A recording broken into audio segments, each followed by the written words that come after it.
Most adults, especially women, don't get enough calcium in their diets. And one of our viewers is really confused about how to choose calcium supplements. It says, please help me figure it out. What should I take?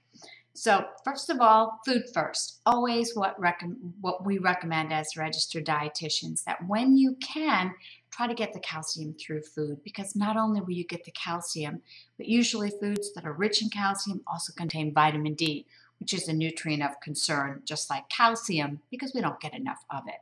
So think dairy, low-fat dairy, dark leafy greens, but also there's all kinds of foods that are fortified with calcium. So take a look and try to get your calcium through food. But when you can't, absolutely supplements are recommended.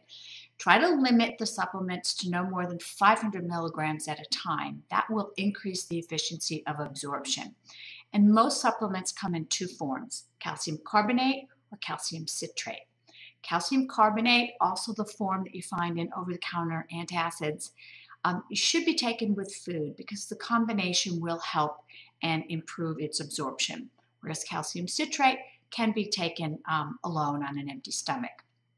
They're both effective. There seems to be, some people seem to tolerate the carbonate a little bit better than the citrate, but it's very individualized.